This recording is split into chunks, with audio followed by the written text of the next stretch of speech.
Salut mon pote, c'est Lucas de la chaîne Esprit Barbare.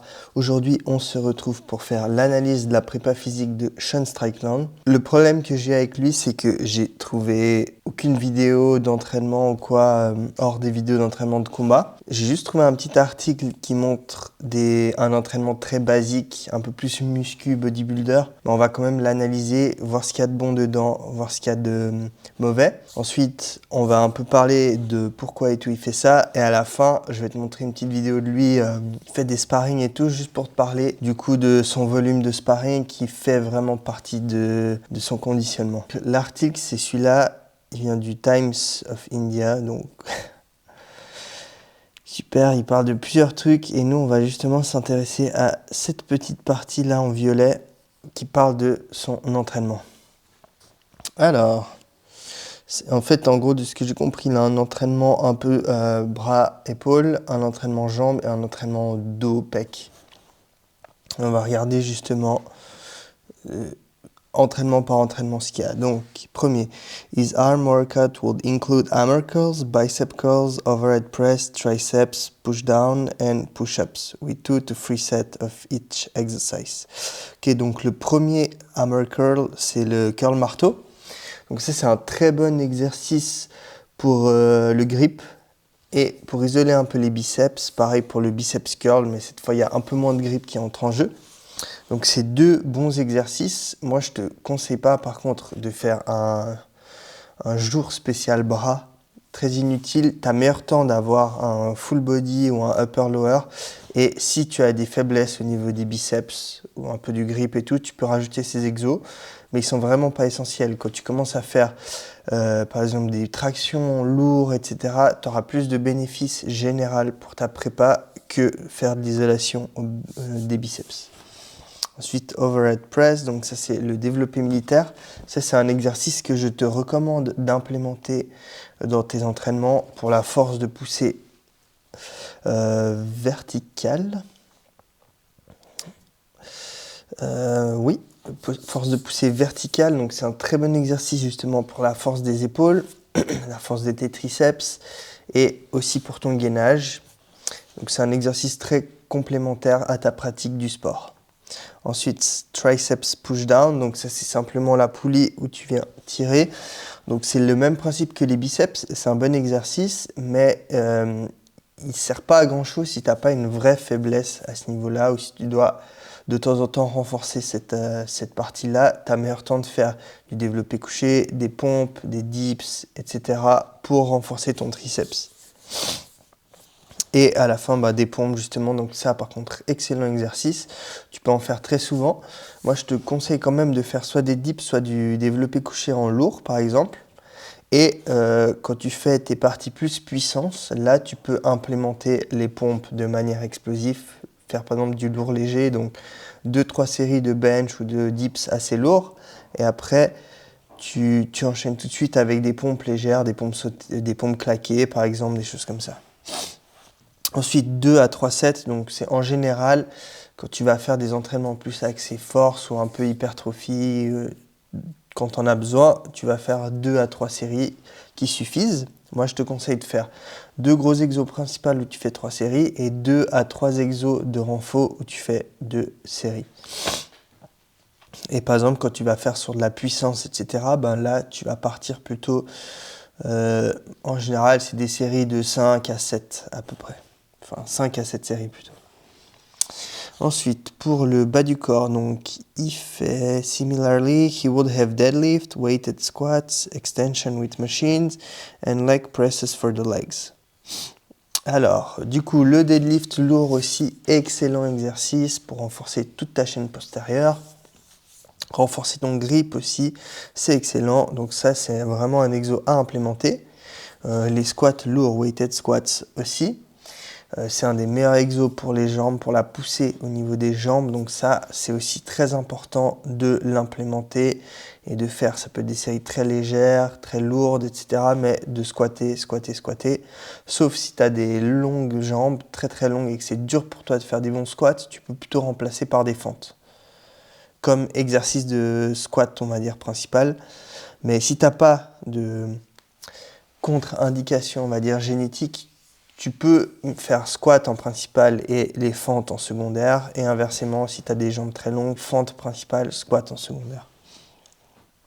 Ensuite, des extensions à la machine. Donc, ça doit être soit des leg press, donc où tu es à la machine et tu viens en fait étendre tes jambes, soit des leg curls, donc à l'inverse, c'est là où la machine t'es couché et tu viens rabattre tes jambes. C'est ce genre d'exo, donc ça c'est de nouveau de l'isolation. Tu as des exercices d'isolation bien plus fonctionnels que ça pour les sports de combat, comme par exemple faire des sissy squats, les legs extensions au sol avec un élastique pour t'assister, des leg curls avec des Swiss balls, etc. Ce sera un peu plus fonctionnel pour ta pratique du sport du MMA. Par contre, si tu as eu des blessures, ça va être intéressant de faire ce genre d'exo. Si tu as aussi vraiment des grosses faiblesses et que c'est dur pour toi de les faire d'une autre manière, tu peux aussi le faire. Et ensuite, il a une leg press. Donc la leg press, il y en a plusieurs, mais basiquement, tu es assis et tu viens pousser un poids avec tes jambes. Donc ça reproduit ce que fait le squat. Donc la leg press, elle est intéressante que dans un cas. C'est quand tu dois faire, quand elle est couchée, parce que ça peut s'apparenter à ce que tu peux avoir quand tu es au sol, quand tu es sur le dos, si tu dois pousser un mec avec tes jambes. Pour ce cas-là, précisément, elle est intéressante, la leg press. Tu peux faire en lourd, etc. Par contre, tous les autres types de leg press, pas très utile quand tu as du squat à côté, quand tu as des fentes, etc. Tu as meilleur temps de faire ce genre d'exo debout où c'est plus fonctionnel, tu engages les abdos, tu as un meilleur transfert que ce genre de machine. Après, bien sûr, si tu as des problèmes, des douleurs et tout, et que tu dois quand même entraîner les jambes, ben, tu peux faire peut-être 1 ou 2 sets de squat lourd et après passer sur 1 ou 2 sets de cette machine pour mettre du volume. Mais ça reste dans certains cas. Ensuite, un troisième entraînement, donc c'est dips, pull-ups, barbell rows and dumbbell shrugs for the back. Donc ça, je pense, c'est plus un entraînement pec dos. Donc bien sûr, les dips, c'est un excellent exercice. Tu peux les faire à la place du développé couché ou en plus du développé couché. Je vais quand même privilégier personnellement le développé couché parce qu'il va avoir un meilleur transfert que ce soit pour les points, vu qu'en général tu le fais devant toi et pas en bas comme les dips. Il va aussi avoir un transfert sur certains exos que tu peux faire en grappling où tu es au sol, où tu es couché, tu dois pousser. C'est plus rare en fait le mouvement de dips où tu pousses vers le bas. Peut-être en lutte, ça peut se faire si tu attrapes la main du mec, tu veux le déstabiliser, tu le pousses, etc. Mais c'est quand même un peu plus rare. Mais ça peut être une alternative si tu n'es pas trop bench ou si tu t'entraînes au poids de corps, bah, faire des dips, c'est très bon. Ensuite, pull-ups, donc les tractions, bah, ça c'est un must-have comme exercice, c'est comme le squat, le deadlift et tout le monde devrait en faire dans sa prépa physique. Peut-être pour les poids lourds c'est plus dur, donc tout ce qui est rowing va être à privilégier, mais les tractions c'est quand même le meilleur exercice pour le dos, donc à mettre dans sa prépa. Ensuite, dumbbell rows, donc c'est du rowing avec des haltères. Ça peut être soit les deux en même temps, avec la barre, ou un haltère à la fois, le rowing bûcheron. Donc ça, c'est de nouveau un exercice que tu verras beaucoup dans les prépas physiques. Pourquoi? Parce que ça, en plus d'entraîner ton dos, ça entraîne tes biceps, ton grip, etc. C'est pour ça que isoler les bras, c'est pas très intéressant. Et du coup, très bon exercice. Dumbbell shrugs aussi, c'est pas mal, mais c'est vraiment pas essentiel. Isoler ses trapèzes spécifiquement, c'est vraiment pas une chose extrêmement importante dans les sports de combat. Enfin, tu as besoin de tes trapèzes, etc., mais ça sert à rien de les isoler en soi. Mais de temps en temps, ça peut être bien quand même de venir taffer sur cette zone aussi pour que ce soit un maintien de ta colonne, de tes épaules, vu que quand tu boxes, tu as tendance à avoir les épaules qui partent en avant, ça peut aider à maintenir la posture. Ok, c'est à peu près tout du coup. Ensuite, là, il parle du fait que il court quand même et il fait de la boxe. Donc après, on n'a pas vraiment beaucoup de détails. Je pense qu'il doit quand même aller courir de temps en temps pour le cardio en mode zone basse et il fait beaucoup de boxe. Donc ça, c'est plutôt tout ce qui est lactique et tout. Et on va parler de ça justement. Donc son entraînement en soi, il est pas mauvais, mais il est pas bon non plus. Quand c'est du hors camp d'entraînement, hors, on va dire, hors, quand c'est loin du combat, c'est pas trop dérangeant ce qu'il fait. Parce que, je vais boire un petit peu d'eau.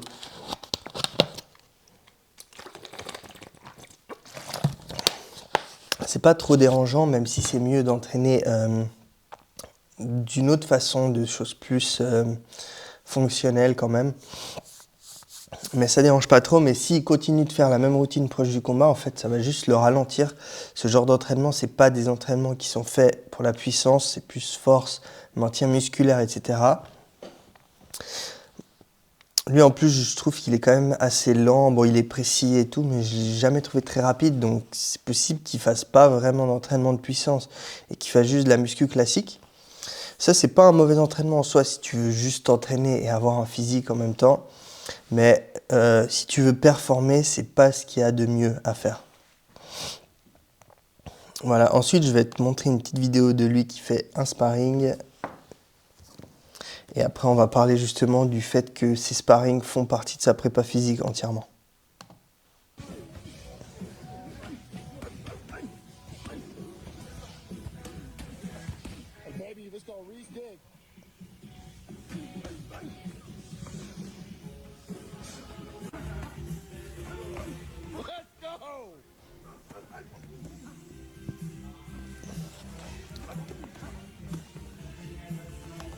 Ok, du coup, ça c'est plus un entraînement de conditionnement à recevoir des coups, un peu la défense au corps, etc. Mais lui, en soi, il fait énormément de sparring, donc ça fait partie du conditionnement justement. Alors, ça va augmenter ton cardio spécifique au combat, ta résistance à l'acide lactique, ta technique, ta mentalité vis-à-vis des coups, etc. Plein de choses qui sont bien. Et justement, lui, je pense qu'il bombarde ça, en fait. Il fait ses entraînements, il bombarde les sparring, il bombarde. Et du coup, il néglige à côté l'entraînement physique. Il néglige son conditionnement et tout. Alors, pour lui, ça le réussit, c'est bien. Mais il fait, si c'est vraiment ça sa routine qu'on a vue, c'est vraiment une mauvaise routine en soi. Quand il est proche des combats, s'il est loin du combat, pour se maintenir, ça dérange pas. Mais lui, il doit tout miser en fait sur les sparring, sur le cardio qu'il développe en sparring. Et à côté, il fait un peu de muscu pour la force, un peu de cardio pour récupérer et tout ça. Mais c'est pas suffisant, c'est vraiment pas excellent comme entraînement. Après, peut-être aussi qu'il a une vraie prépa physique où il fait de la force, de la puissance, plusieurs types de cardio différents, etc. pour les combats, en plus de ces gros volumes de sparring. Mais il ne le montre pas sur les réseaux, on ne le voit pas. Donc de ce qu'on a là, c'est une mauvaise prépa physique. Il n'y a pas une bonne prépa au cardio, il n'y a pas une bonne prépa aux qualités physiques plus que musculaires, vraiment les qualités comme la force, la vitesse, l'endurance, etc. On n'a pas ça. Ensuite, on voit vraiment, je pense que lui, vraiment, il mise tout sur le conditionnement qu'il a au sparring, mais c'est pas suffisamment. C'est pas suffisant parce que tu vas peut-être avoir un gros niveau de sport de combat, mais à ce niveau-là, tout le monde a des gros niveaux et ce qui commence à faire la différence en plus de ta technique, ça va être ton athlétisation. Donc ta force, ta vitesse, ton endurance, etc. Lui, il passe à côté d'un gros potentiel en ne pas faisant ça. Enfin, en ne faisant pas ça, plutôt, c'est plus français. Donc toi aussi, quand tu t'entraînes, ne néglige pas bien sûr, la partie technique, c'est ta priorité, mais plus tu seras au niveau, plus tu vas t'adapter spécifiquement à un adversaire. Et le gros levier que tu auras ensuite, c'est ton athlétisation. Donc ta force, ta vitesse, ton endurance. C'est vraiment les points que tu dois vérifier, regarder et t'entraîner. Aussi, n'oublie pas, en amateur, il y a de plus en plus de mecs qui s'entraînent comme des pros. Donc tu ne vas pas y échapper à la prépa physique. Donc fais pas une prépa à la Strickland, sauf si tu veux juste faire un peu de sport de combat et être bien à côté physiquement. Mais sinon, ça sert à rien, il faut que tu fasses des trucs plus spécifiques. Et pour ça, c'est mon taf. Tu peux me contacter sur Insta, tu me parles en DM, moi je te répondrai, je verrai ce que tu as besoin et tout pour t'aider, pour ta prépa. Et voilà mon pote, c'était tout pour la prépa de Sean Strickland. Je suis désolé, je suis un petit peu malade, donc peut-être je parle un peu du nez et tout, je renifle un peu, je suis désolé pour ça. Je vais essayer de couper un peu au montage les bruits. Et voilà mon pote, c'était Esprit Barbare. Et nous, on se dit à la prochaine fois. Ciao, ciao.